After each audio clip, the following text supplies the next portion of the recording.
There's a moment most people recognize: sitting down to start something important, studying, working, building something that actually matters. And somehow, starting feels strangely heavy.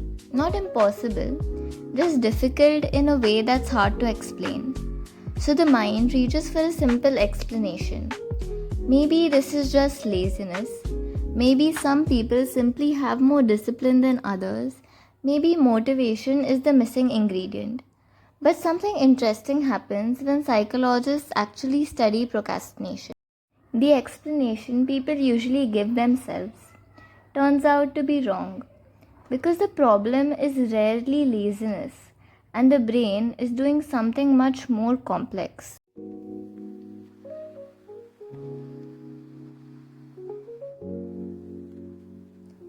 There's a strange pattern in human behavior. People rarely procrastinate on things they don't care about. Nobody delays watching a movie. Nobody delays checking their phone. Nobody sits on the couch thinking, I really should stop procrastinating and start scrolling Insta. Those actions happen instantly. But the moment something actually matters, the brain hesitates. Assignments, creative work, applications, starting a business idea, writing something meaningful, building a project that might actually matter, the very things people care about the most often become the hardest things to begin. Which raises an interesting question. If laziness were the real problem, why does it mostly appear when something important is involved? Why does the resistance grow exactly where the stakes feel higher? Psychologists begin noticing that procrastination follows this exact pattern. The more meaningful the task becomes, the more complicated starting it can feel. And that observation led researchers to look deeper into what the brain is actually trying to do.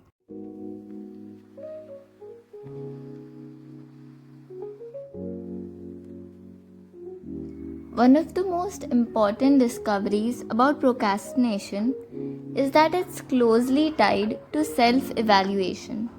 Certain tasks carry psychological weight, not because they are physically difficult, but because they have the potential to reveal something about the person doing them. A creative project might reveal whether the idea is actually good. An exam might reveal whether the studying was enough. An application might reveal whether someone is truly competitive. And the brain understands something about these situations. Once the task begins, the result will eventually become visible. Maybe it will go well, but maybe it won't. Maybe it confirms ability, or maybe it exposes limits. That uncertainty creates psychological tension because humans don't just want success, they also want to maintain a stable sense of identity. So, when a task carries the possibility of challenging that identity, the brain becomes cautious. And sometimes the mind solves that tension in a surprisingly simple way. It delays the moment of discovery. Because as long as the task hasn't started, the result still exists in the realm of possibility. The project could still turn out brilliant. The idea could still work perfectly. The outcome hasn't been tested yet. And strangely enough, uncertainty often feels safer than the risk of disappointment.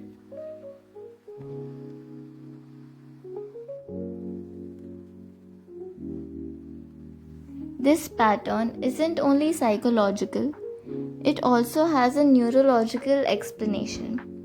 Inside the brain is a small almond shaped structure called the amygdala. Its role is threat detection. For most of human history, those threats were physical: predators, dangerous environments, sudden unfamiliar situations. The amygdala evolved to react quickly to anything that might threaten survival. But the modern brain processes psychological threats in a similar way: fear of failure, fear of judgment, fear of discovering limits.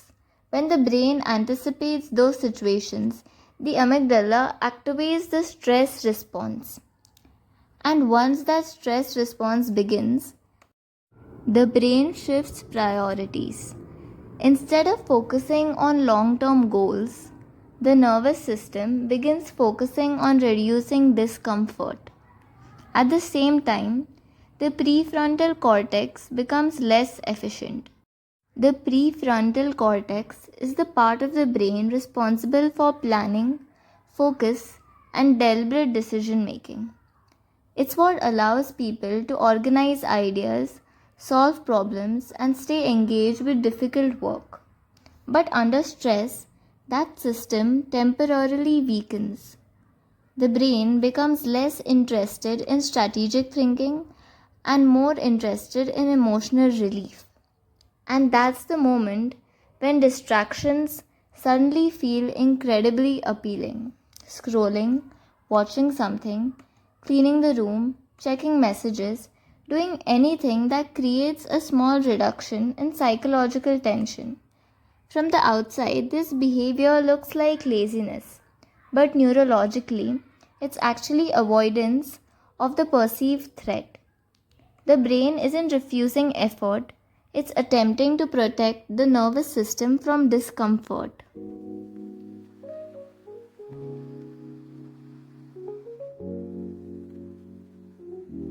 There's another detail that makes procrastination even more fascinating.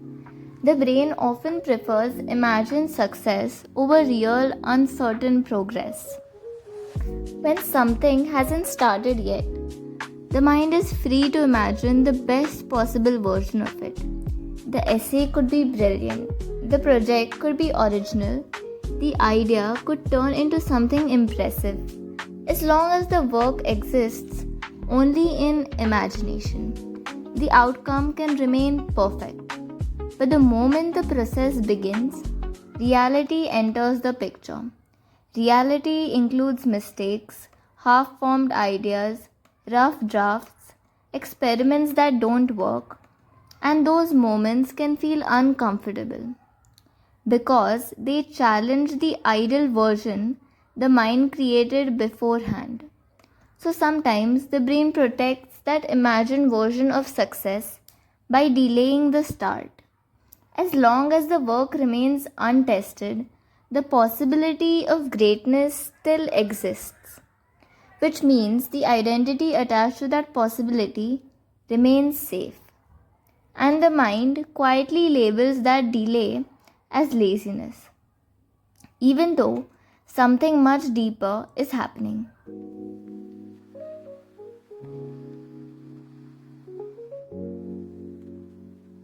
Understanding this process changes the solution.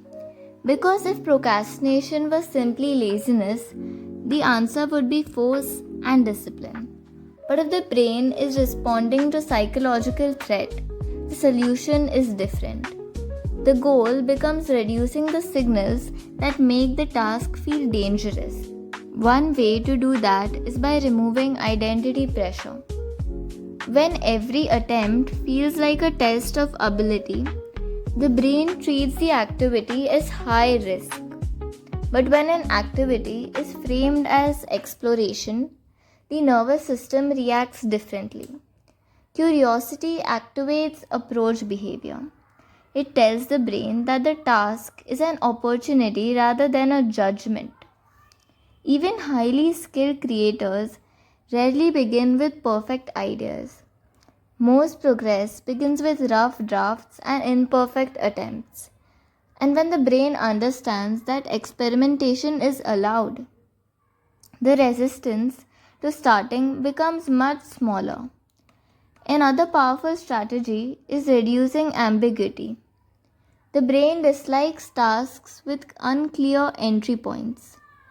Instructions like work on the project are vague.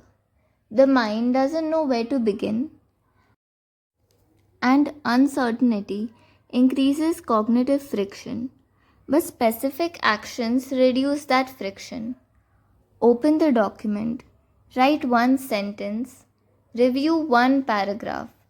Small, clearly defined actions give the brain a clear path forward. And once the first step happens, the mental barrier often disappears. There's also a powerful neurological reason progress matters. The brain responds strongly to visible movement. When effort produces measurable progress, dopamine begins to increase. Dopamine isn't only the brain's reward chemical, it's also deeply connected to motivation and pursuit. Progress tells the brain that effort is producing results. Even small signals of advancement encourage the mind to keep going, which gradually turns the avoidance loop into a progress loop.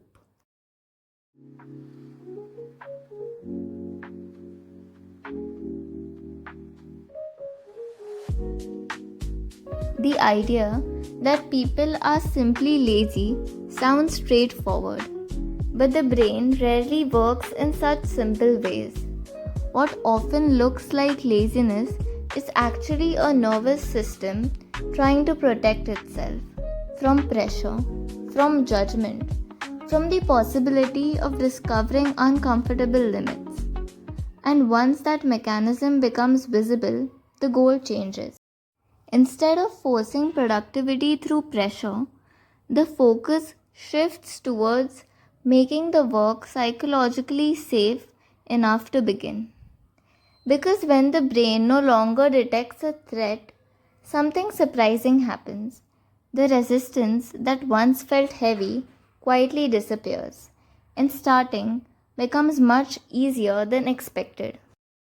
And once that becomes clear, the question stops being whether you're capable. You're far too intelligent to be the only thing standing between you and your potential.